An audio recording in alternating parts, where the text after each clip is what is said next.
بسم اللہ الرحمن الرحیم۔ السلام علیکم ناظرین۔ دوستو، آج میں آپ کے سامنے ایک واقعہ لے کر کے حاضر ہوا ہوں جو بڑا ہی عجیب و غریب، حیرت انگیز اور سبق آموز واقعہ ہے۔ یہ واقعہ آپ سنیں گے تو آپ حیرت سے آپ کی آنکھیں پھٹے رہ جائیں گی، اور اس کے اندر بڑے سبق آموز نکات ہیں، باتیں ہیں۔ اس لیے آپ حضرات سے گزارش ہے کہ اس پورے واقعہ کو لگاتار پورے واقعہ کو سنیں، بیچ میں کٹ کٹ کے نہ سنیں، اور مکمل جب واقعہ سنیں گے تو بات پوری سمجھ میں آئے گی۔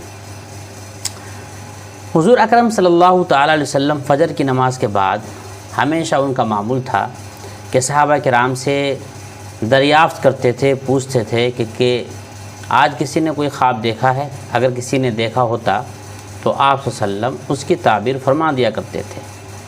چنانچہ ایک مرتبہ جب آپ صلی اللہ علیہ وسلم نے صحابہ سے دریافت فرمایا اور کسی نے بھی خواب کا تذکرہ نہیں کیا تو حضور اکرم صلی اللہ علیہ وسلم نے ارشاد فرمایا کہ آج میں نے ایک خواب دیکھا ہے کہ دو آدمی میرے پاس آئے ہیں جو میرا ہاتھ پکڑ کر مجھ کو ایک مقدس سرزمین کی طرف لے چلے ہیں۔ کیا دیکھتا ہوں کہ ایک شخص وہاں بیٹھا ہوا ہے اور دوسرا ہاتھ میں ایک زنبور لیے ہوئے، ایک لوہے کی کوئی گرز، لوہے کی کوئی چیز لیے ہوئے ہے۔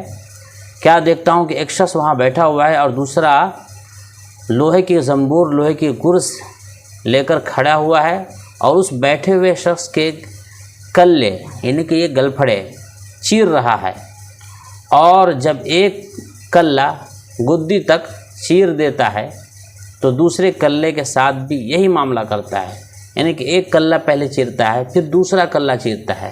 جب پہلا کلہ چیرتا ہے پھر دوسرا کلہ جب چیرنے جاتا ہے تو پہلا کلہ درست ہو جاتا ہے، مگر وہ شخص پھر اس کے ساتھ یہی کرتا رہتا ہے۔ یہ دیکھ کر میں نے دریافت کیا کہ آخر یہ کیا بات ہے؟ تو وہ دونوں کہنے لگے آگے چلیے۔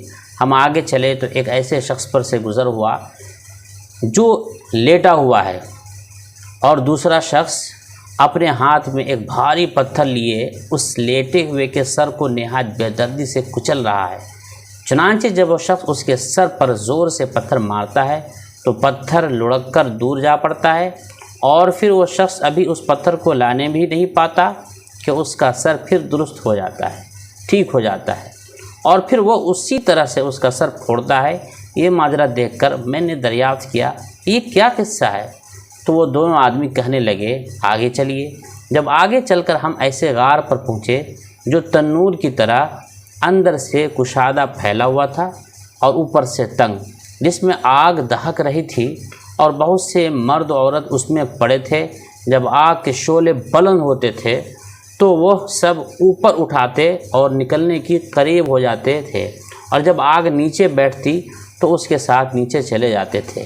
یہ دیکھ کر میں نے معلوم کیا کہ یہ کیا معاملہ ہے، تو وہ دونوں کہنے لگے آگے چلیے۔ آگے چل کر ہم نے دیکھا کہ ایک خون کی نہر میں ایک شخص کھڑا ہے، اور دوسرا شخص نہر کے کنارے پر کھڑا ہے جس کے سامنے بہت سے پتھر پڑے ہیں۔ جس وقت اندر والا شخص نہر کے کنارے کی طرف آتا ہے اور نکلنا چاہتا ہے تو کنارے والا شخص زور سے اس کے منہ پر پتھر مارتا ہے کہ وہ پھر اس جگہ پہنچ جاتا ہے، پھر نکلنا چاہتا ہے، پھر مار کر اس کو اسی جگہ پہنچا دیتا ہے۔ اس حال کو بھی میں نے معلوم کرنا چاہا تو وہ دونوں کہنے لگے آگے چلیے۔ آگے چل کر ہم ایک ایسے سبز و شاداب باغ میں پہنچے جس میں ایک بڑے درخت کے نیچے ایک بوڑھا آدمی اور بہت سے بچے بیٹھے ہیں۔ اسی درخت کے قریب اور ایک اور شخص بیٹھا ہے جس کے سامنے آگ جل رہی ہے، جس کو وہ دھونک رہا ہے، ہوا دے رہا ہے۔ پھر وہ دونوں مجھ کو اس درخت پر چڑھا لے گئے جس کے درمیان میں ایک خوبصورت مکان تھا۔ وہ دونوں مجھے اس مکان میں لے گئے۔